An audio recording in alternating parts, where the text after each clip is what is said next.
I've had this work ethic a very long time back, that I wouldn't bring work back home. Okay. And although the firm is ours, the partners are spouses, after 7 o'clock we don't discuss anything. I mean, of course, momentum is important and necessary in life, but also what is important is a succession, right? I mean, you can't be doing what you're doing all your life. There are a lot of similarities between what a Michelin chef does in a kitchen and what we do as architects. Both of us have only one shot at impressing a client. A chef will put one dish and either you like it or you won't like it, and so do we. The first thing a chef does is sharpen his knives every morning. And the first thing that we do and we should be doing is sharpen our pencils.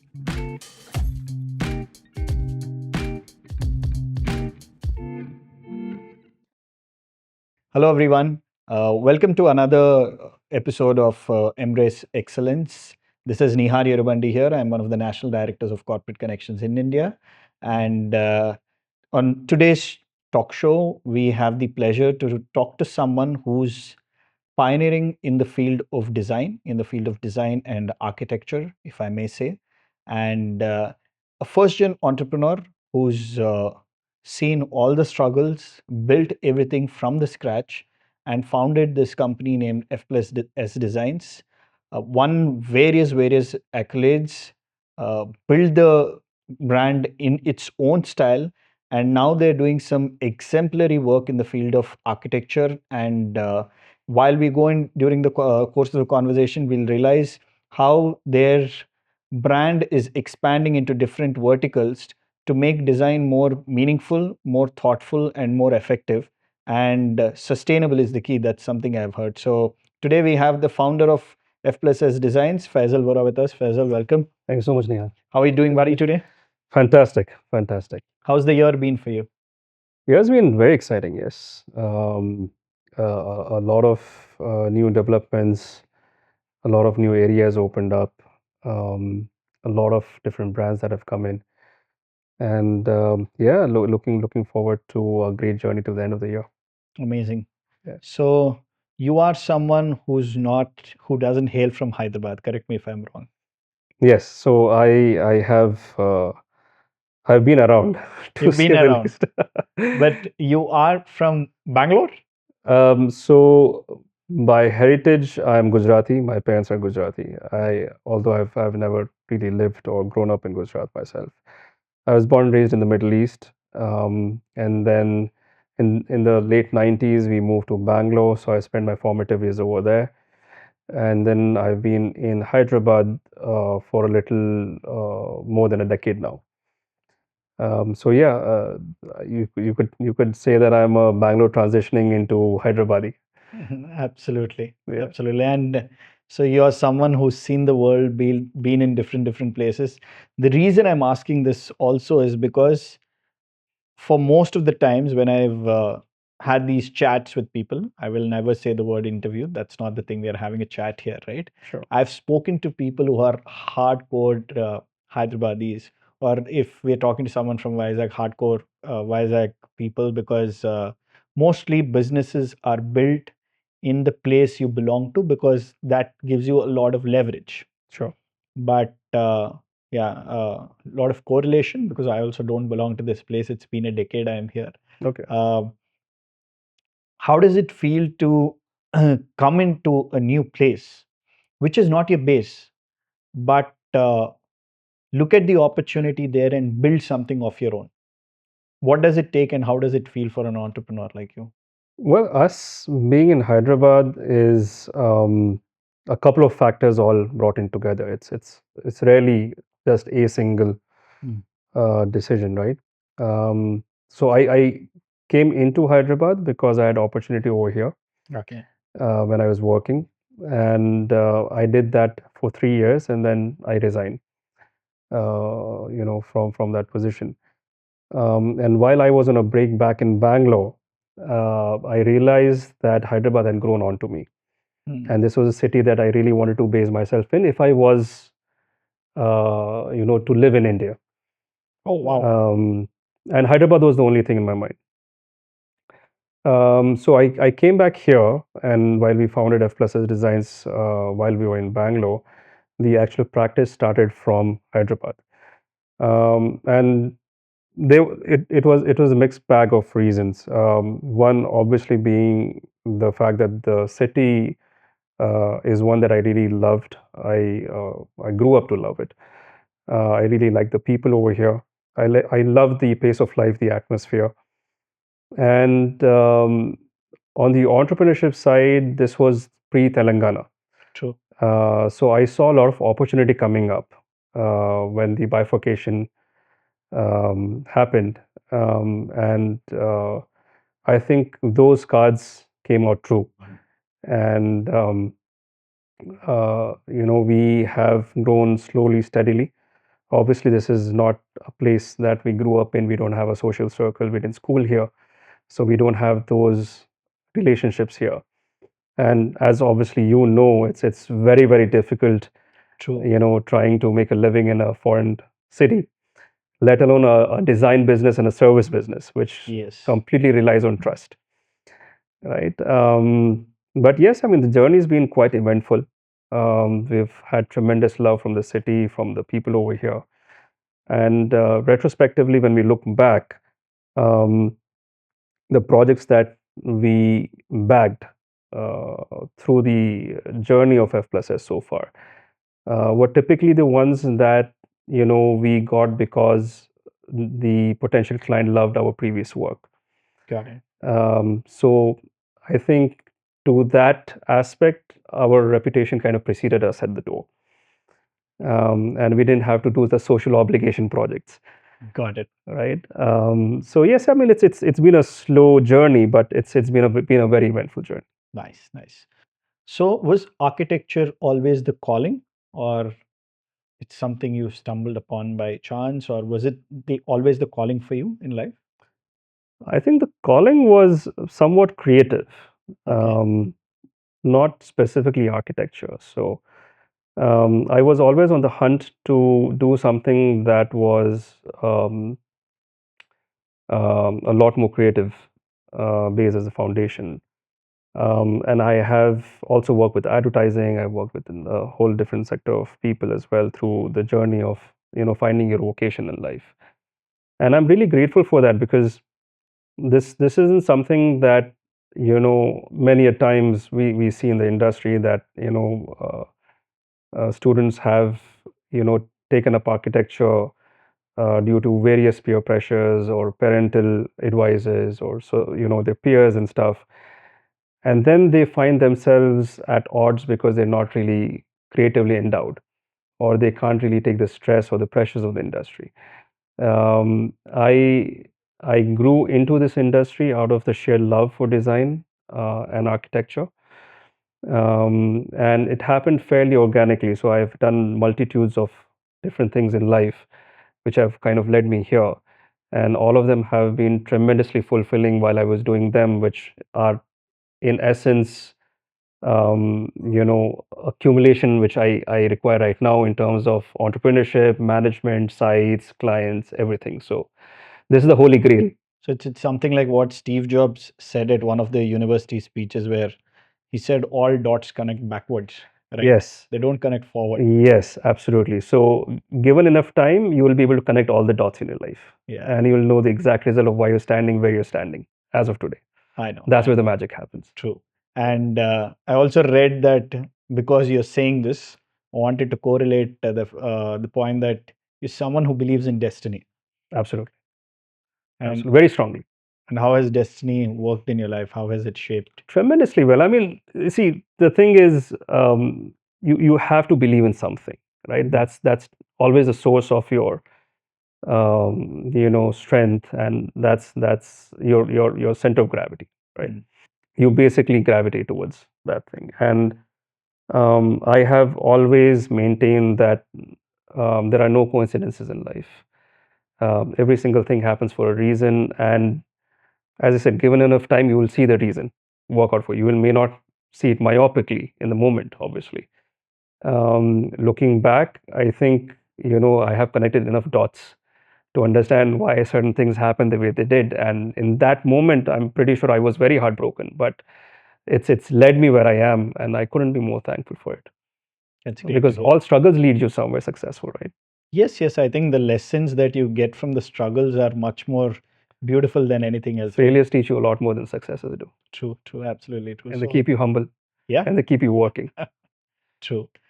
And talk to us about one really interesting project that you did during this timeline of yours and that either gave you a lot of confidence or taught you something, something big that really mattered for you, something game changing. Well, every project teaches you something or the other, and that's the beauty about this industry, because every day is a different day. No 2 days are the same. Yeah. Um, but um, a project that we did in Bangalore for a startup firm, it's called Pet Cart Nest. It is India's first resort for dogs. It's a 2-acre campus in Sarjapur in Bangalore.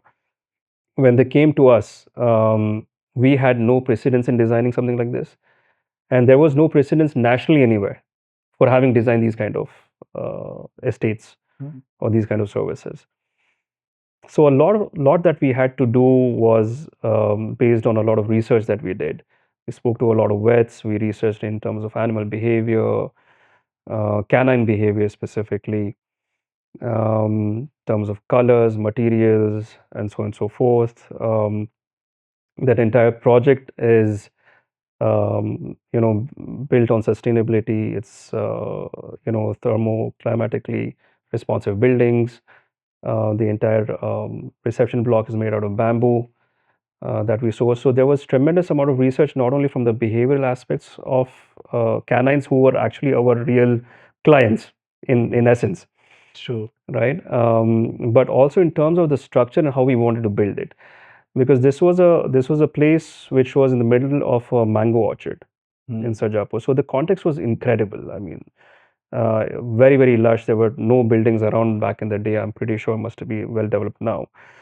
Um, but through the process of building this, it gave us a lot of confidence to come out of our comfort zone, um, to know that, once we move towards something with focus, we'll find ways to make it happen.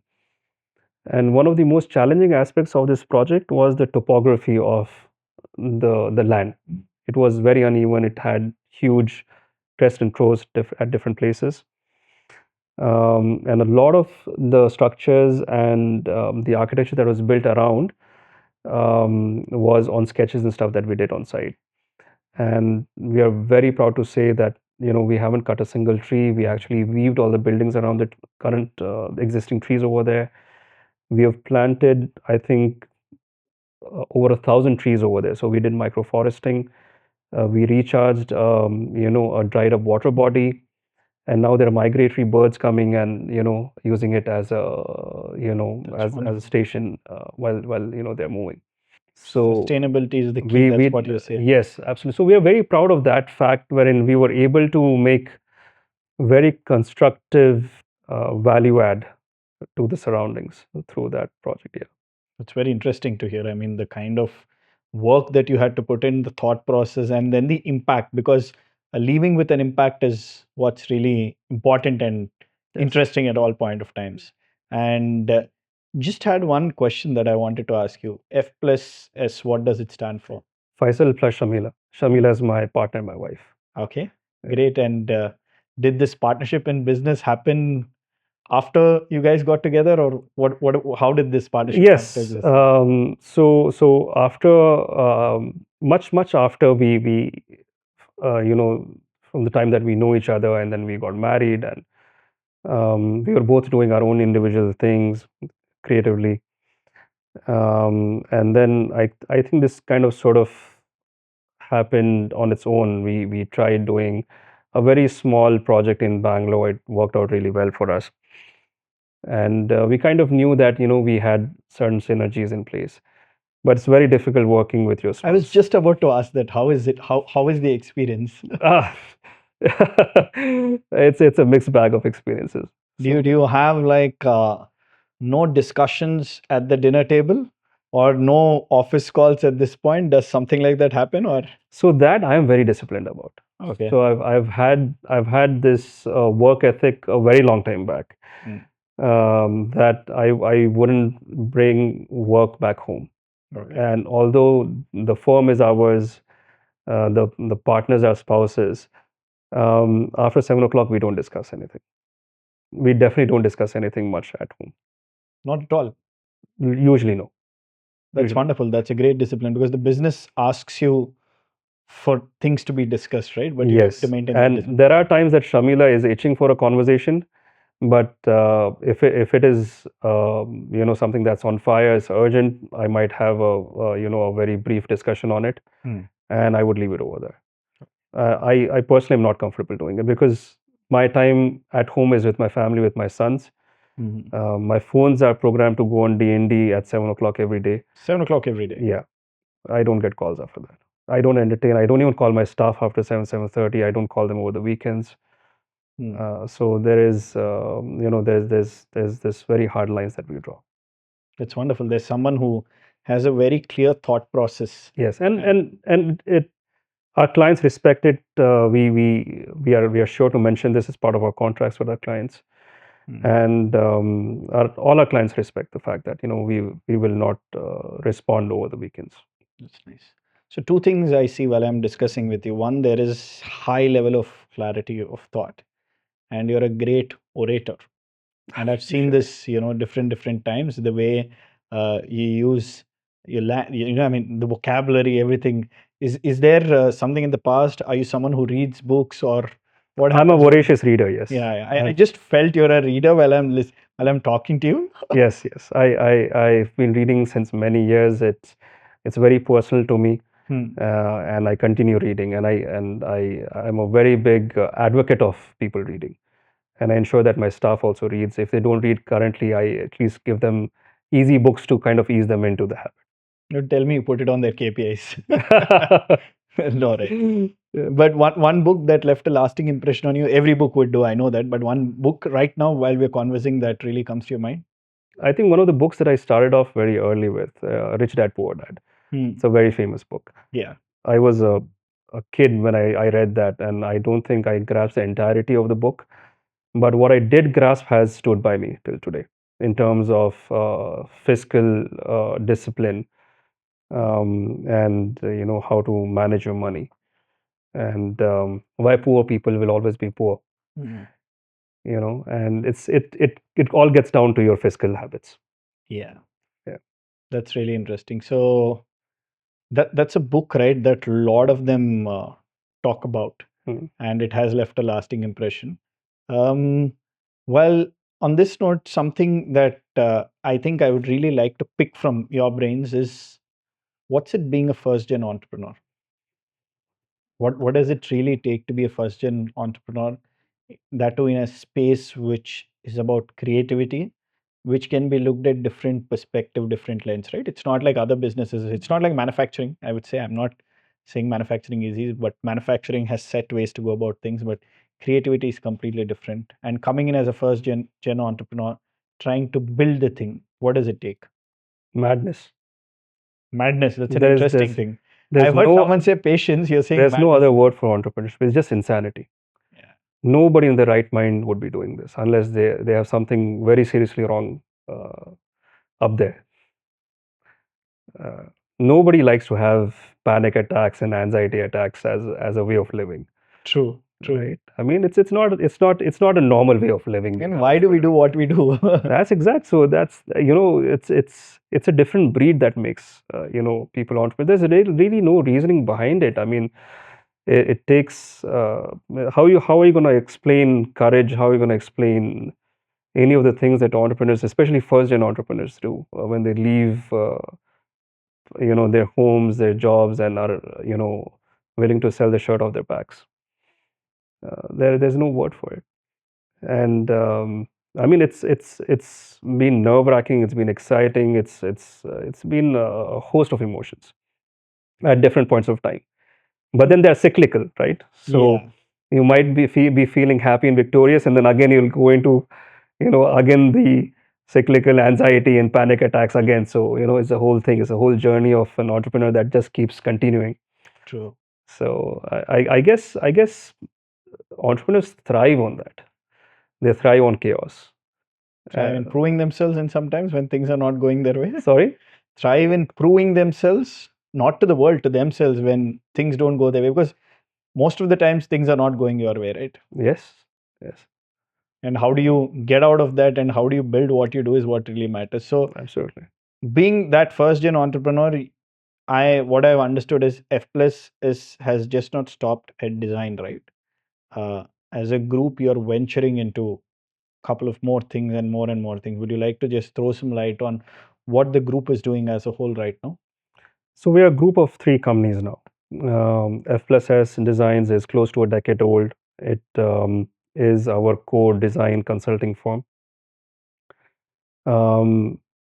And we have now expanded into other services which are ancillary to the consulting business in terms of helping our clients get more value from the group, and us having better control over the entire life cycle and value chain of a project, and add very meaningful journey for the entire client. So we have now a firm called as Tiger Local. Tiger is our PMC execution and our sourcing arm. Tiger takes over all our projects. They are not only restrained to F+S. Tiger is its own independent company with its own leadership. Okay, great. And Tiger services the industry as a whole. So there are other architects and other HNIs who can also come into Tiger and take any of our services, any singular services or all 3 services all at once. Okay. And it continues to add a lot of value to our projects, as we are seeing right now. Because we have built Tiger out of a need in the industry wherein there was an absence of PMCs running proper management systems, adhering to timelines, cost valuations, etc.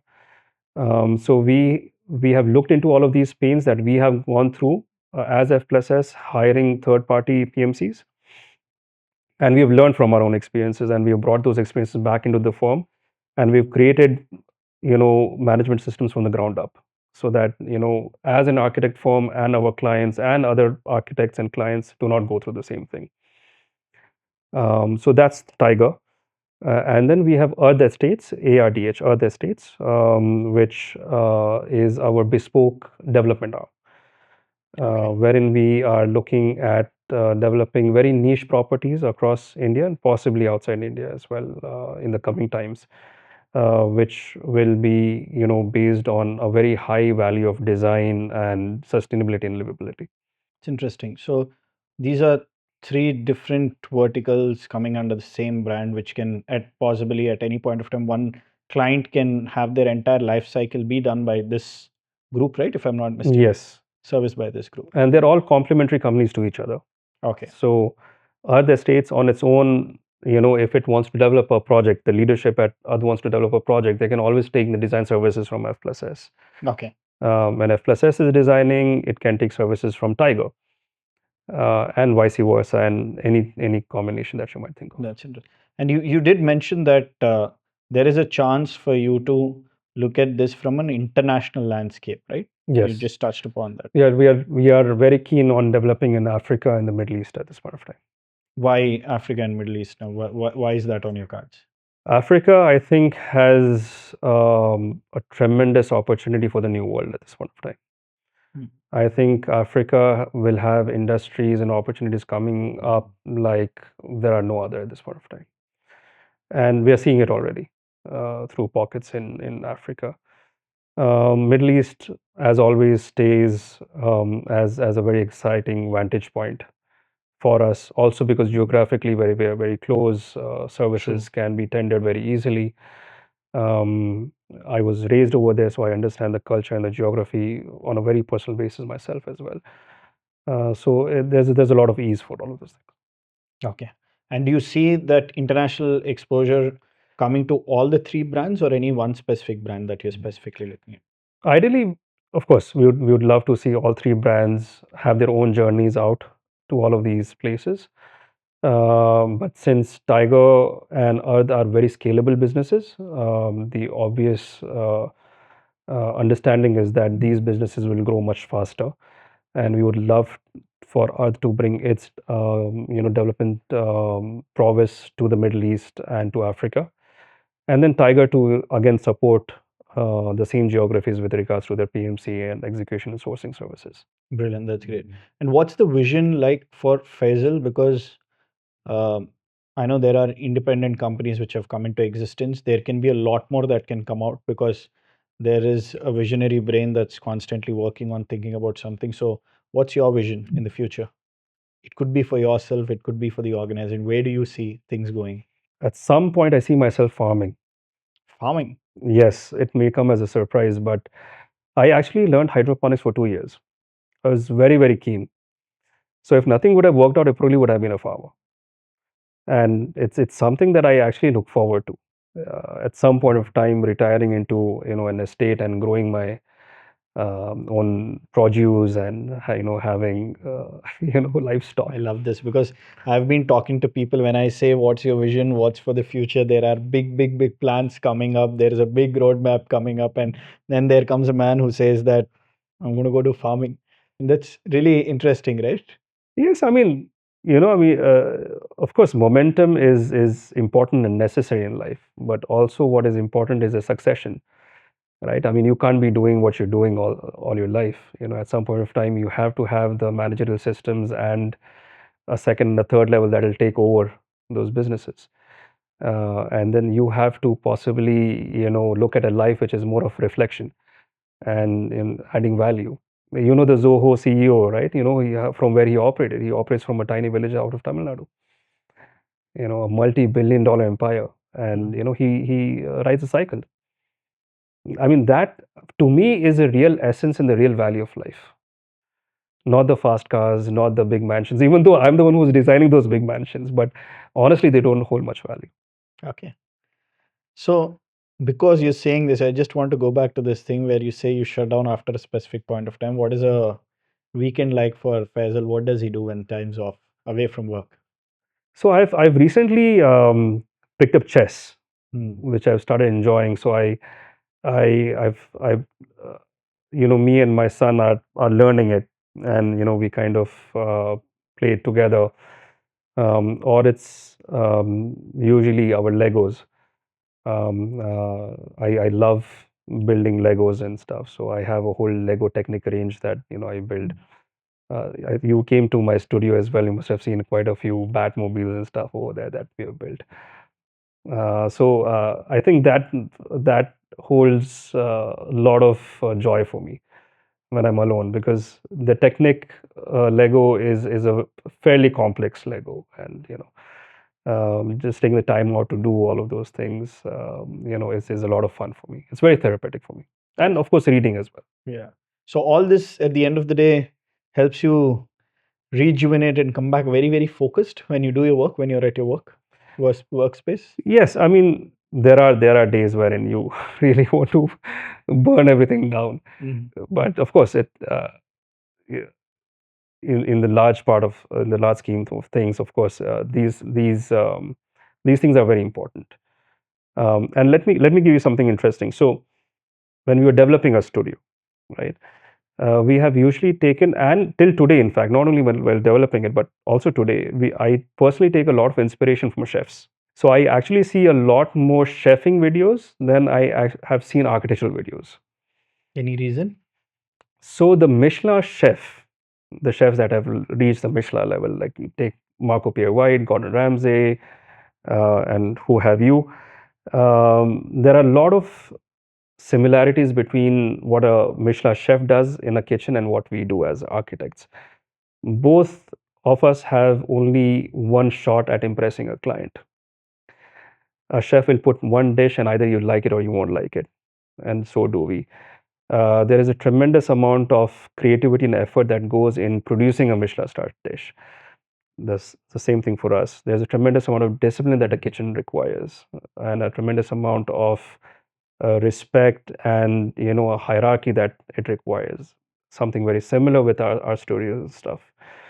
And an analogy that I usually train my staff with is the first thing a chef does is sharpen his knives every morning. And the first thing that we do and we should be doing is sharpen our pencils. Pencils. So these are the tools of the trade, right? Even if you're not using a pencil, which typically all of us do all day long, but you should be sharpening your pencils. True, true. Yeah. I saw one of your mantras is not to copy. Yes. And I had a very, just my interesting take on that. How do you treat inspiration vis-a-vis copying? Because when you're out there, you look at nature, nature keeps inspiring you, right? So how does that mantra hold in all this keep of things? Because the nature keeps inspiring us. And a lot of our work comes from there, right? Sure, it does. I mean, you find inspiration in a lot of things, right? And for us as a creative studio, it's very important to put that intellectual pressure on ourselves. Otherwise, usually the easiest hole to fall in is the one that you've dug yourself, right? You copy a project again or a part of a project again, and very soon you will see that you're copying more and more, more and more. So, as a design philosophy and a design policy, we don't copy our own projects, let alone somebody else's. Oh, interesting. We haven't really repeated anything in the entire tenure of the firm. Not even a sofa or Not even a sofa. no, sofa is actually a large item. We've not even repeated a veneer till now. So, what is the, how do you inspire your team? What is the work culture like when you're working around?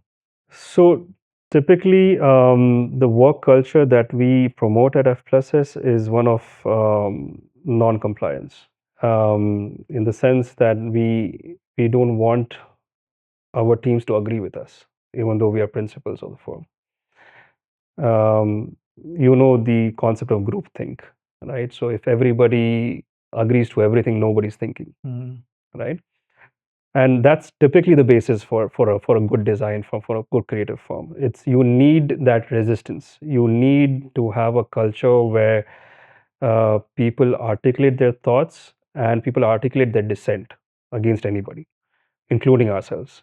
So even if an intern is interning at the studio and they don't like a suggestion that we have put forward, hopefully, and I mean at least that is the idea, and we have seen it also happen as well, that they dissent, saying maybe this is not the right way to do it, maybe they have a better idea, and frankly, there are a lot of times that they are right. A lot of times that the youngest of our teams actually have very, very good ideas. It's really, really interesting how you're trying to put things together, right? By taking the thoughts from your team in a very, very different perspective. Yes, because it takes the ego out of creativity. Yeah. Because experience gives you blinkers. It teaches you a way of thinking, unfortunately. Yeah. Right? And experience is a double-edged sword. When the younger you are, the wetter behind the ears you are, the more risks you will take. Yes. But the more experienced you get out of, basically just stumbling around, there are things that, your mind will short circuit and say, let's not try this, and we are better off over here. Yeah. And you might be missing yourself an opportunity. Most of the time you're in your comfort zone. Exactly. So we don't want that to happen. There are many a times that we have taken a design tangent as principals, me and Shamila, and then that's been knocked down by the team. And we are perfectly okay with it. We are in fact extremely proud of it. That's wonderful. I mean, that's really great to hear. So what is a dream project like for you or for your company? What is the dream project that you guys are looking at in the future? Something that will always be like, this is something we would love to pull off. Yeah, taking out all the limitations in the world. There's a resort in Marrakesh. It's called the Royal Mansour. It's I think one of the finest resorts of its kind, and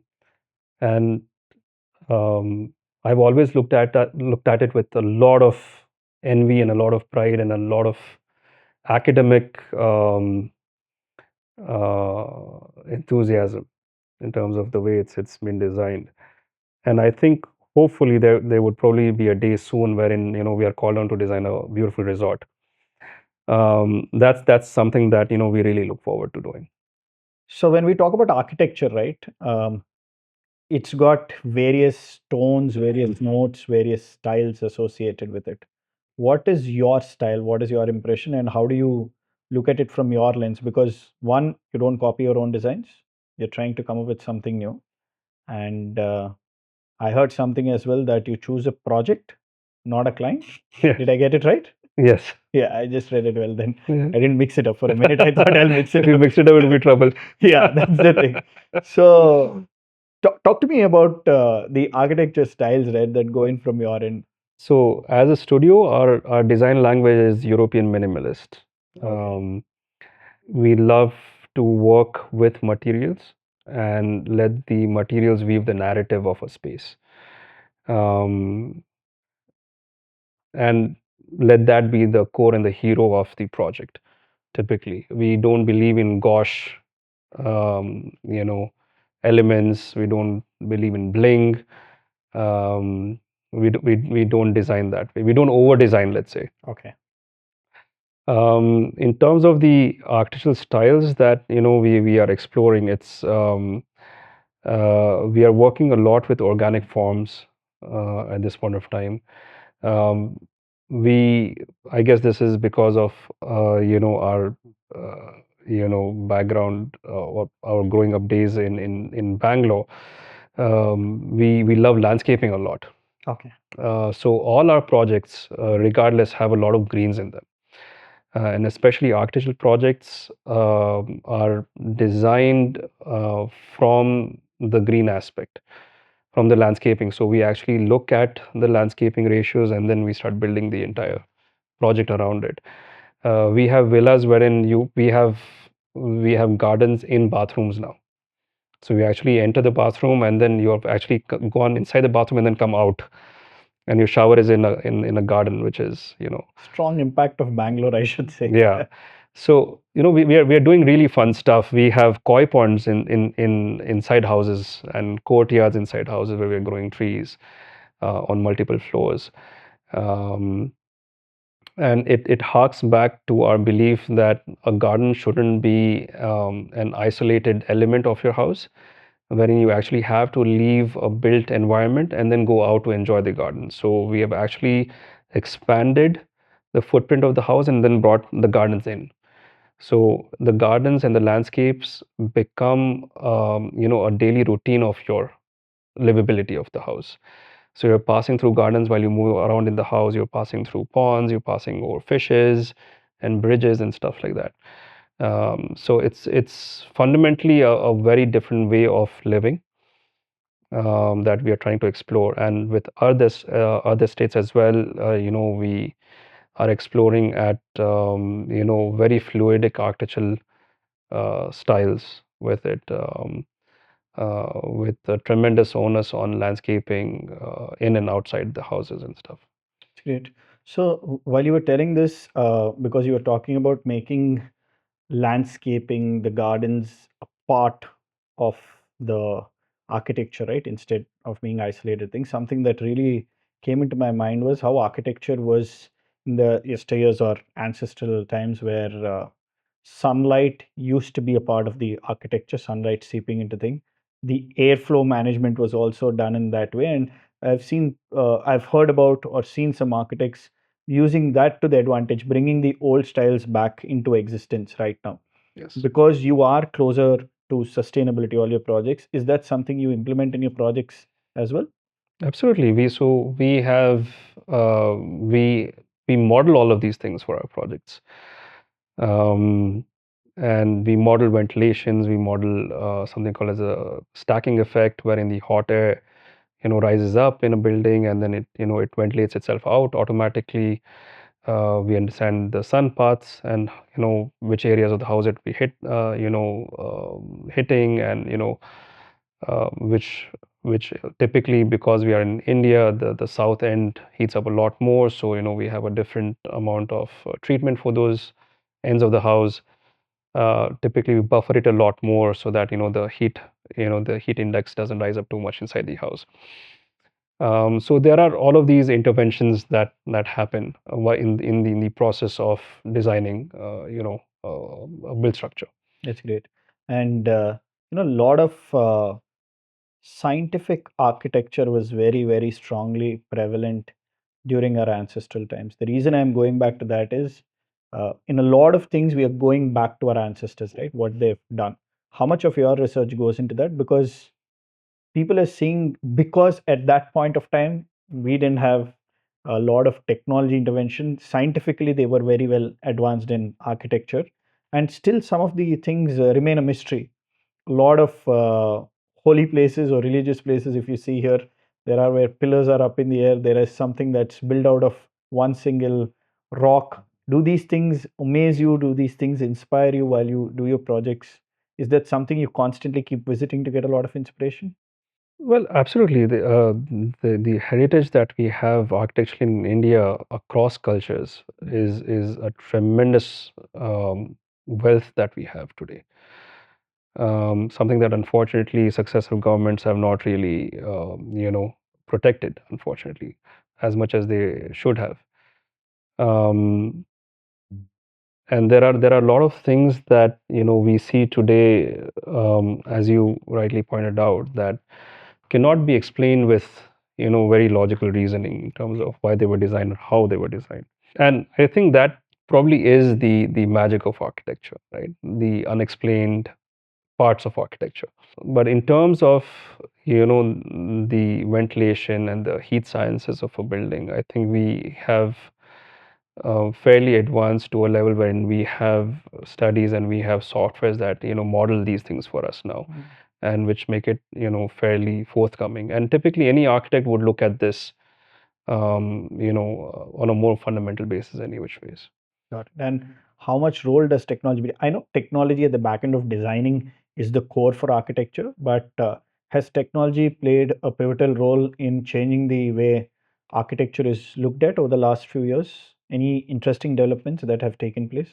Well, in terms of designing architecture, there's always newer softwares that come out which Yes, help yes. us model something or see something a lot more precisely, and that evolution is going to continue. That is the incremental sciences of the discipline. On the other hand, you have the AI part of developments that happen through, let's say, a mid journey or a stable diffusion and what have you. Um, but I have a fair bit amount of conclusion on this, that human ingenuity is something that can never be replaced. Mm. All AI takes its feed from a database. It's an LLM. So you have to feed it resources, and then it understands, and then has some permutation combination, and then it regurgitates an answer to you. And what we see till today is architects, you get 10 architects, give them the same brief, and you will have 10 different variations of it, of a building or of a product. And it comes down to the human genius, and there is really no replacement for it. And I don't think AI will be able to ever replace that. The more mundane tasks, of course, Yes, yes. I think AI is a healthy assistant to all of that, but I don't think it'll become a master, at least in creative arts. Absolutely. I don't think anything can replace the creative mind, but as long as it's able to aid in the process, that's a It great. definitely aids, and I think it's, as I said, it's a great assistant to have. It's a great understanding to have of that tech side of things. And um, the way I see it is the softwares that we handle today will soon or are already being integrated with AI, and that's just going to make the process a lot more faster and a lot more less error prone, or with let's say a manual or human errors are going to It reduce, makes us more efficient in the process. of course. So coming back to the Hyderabad side of things, right? Everything is booming here. There's so much real estate action that's taking place. What do you see as the opportunity for someone who's in a space like yours, in a place like Hyderabad, going forward? You see, um, the problem with today's society is money doesn't equal class. Brilliant. They have become two very disparate things now, Yeah. right? Maybe about 30, 40 years ago, the people who had money had class, right? And this was something that was, of course, again, told to me by a dear CC friend also, who's into hospitality. Um, the problem that brings on our side of things is that you have ugly looking buildings and ugly looking architecture, wherein the client or the architect has spent an abnormal amount of money on, and at the end it has really reached no conclusive value aesthetically or sustainability or in any way that you see it. The opportunity is in good design. The opportunity is in providing a thorough value, for a client's investment in terms of an aesthetic appeal, a very well designed functional building, which is also sustainable, right? So the opportunity is always there. In terms of a market booming and the real estate booming, of course, there are a lot of architects, and that market is ever expanding. And the opportunities for builders and architects will always be there, right? Um, Today, the definition of luxury is really not luxury. You look at the buildings around you. The tagline typically anywhere in any metro. I wouldn't even say Hyderabad. You take Chennai, you take Bangalore, you take any of these guys. Every builder is building a luxury project. Every builder is building an ultra luxury project. None of these are luxury. Not in the way they are designed, not in the way they are, designed from services perspective or functional perspective, or pure materials perspective. They're not. You know, you can't call any of these projects luxury when you have 500 apartments in an estate, and at 7:30 p.m. you have 1,500 people in the common areas. Real luxury, Nihar, is privacy. It's a great point. That's real luxury. That's also what we want to do with Earth. We don't want to base Earth projects across amenities. I remember seeing a newspaper ad print of this builder that said they had literally, I'm saying this verbatim, 100 amenities. Please tell me the last time you used 100 amenities. Tell me the last time you used 10. I was just about Tell to me say the that. last time you used 5. Yeah, yeah. You get amenities by membership anywhere. You don't get privacy. Mm. The fact that if you or your kids can run into your backyard under the open sky, that's real luxury without anybody noticing, right? That's real Yes. luxury. That's priceless. True, true. But the fact that if you open your window and you're looking into your neighbor's balcony, 8 feet away, Mm. that is not luxury in any sense of the word. So it's the most bastardized term in this industry, something that really, really irks a lot of us. The luxury and the sustainability and the so-called greenwashing, as we call it, because now projects are saying, we are, a LEED gold or an IGBC gold and stuff like that. That's all greenwashing. They're not sustainable in the real sense. None of them are. None of them are. And it's a very frustrating thing to see as a fraternity of architects. Yeah, I totally get that from you when you're saying that. Yeah. So because you say that, by the time you hang up your boots or you go into farming, what is it that F+S or what is that Faisal should be remembered for, according to you, if we say it in a word or in a sentence? I don't want to be remembered. You don't want to be remembered. Why would you want to be remembered? You're not that important. I just want to make great buildings. I want to make great spaces for great clients. That's about it. Great. I mean, that's great perspective. So I have one last question for you.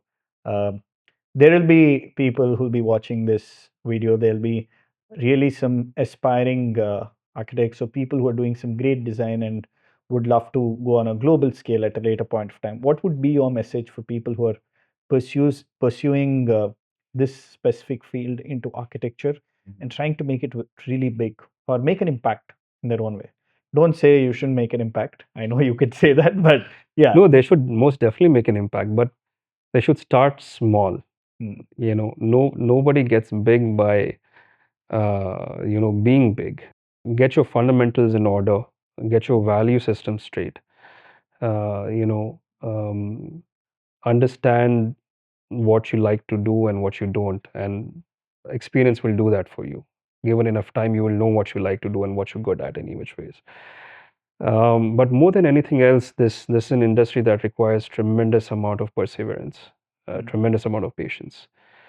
It's an industry with a very long gestation time, but you have to trust yourself. You have to trust the process, and once you have earned your medals, things will happen. Great. Thank you so much. Must say it was a lovely conversation. I've had multiple conversations today. Everything gave me a different ideology, different thought process. But I really loved your perspective of things, right? Your perspective of things. Just love the fact that you said, I don't want to be remembered. It's such an, maybe sometimes you'd say it's very easy to say that, but it's such an interesting to say because you're pursuing something that is going to be like a landmark kind of a thing, and then it'll have your own signature. But then you say, I don't want to be remembered. Hopefully, the buildings will be remembered. Yes, that's the legacy, right? Maybe that's what like I'm just trying to see how legacy works for everyone, and the fact that you have those clear boundaries when it comes to work, you let people challenge you, just shows your mindset, the perspective you have, and just shows the opportunities that will come your way because you're a person who's ready to not be relaxed by, because experience, like you said, is a double-edged sword. Sometimes it weighs you down. Yes. You're using it in the right direction. You keep sharpening your pencils. There's so many interesting anecdotes that I think I take away from this. Thank you so much. It was My pleasure. Pleasure talking to you, and I'm sure for people who think that being a first gen entrepreneur in a completely alien world is not going to be tough when you have the true discipline and great principles by your side. And the mantras just keep. I think they keep it going. I would love to probably again sit down with you, have a chat, and see some interesting works you've done. And my best wishes for your company going global. Thank you so much. And that resort, please build it soon. I would love to come there and Hopefully. sure have a great relaxing time. Hopefully soon. Hopefully soon. Yeah. I really appreciate it. Thank you so much. Pleasure. Pleasure. Thank you. Thank you.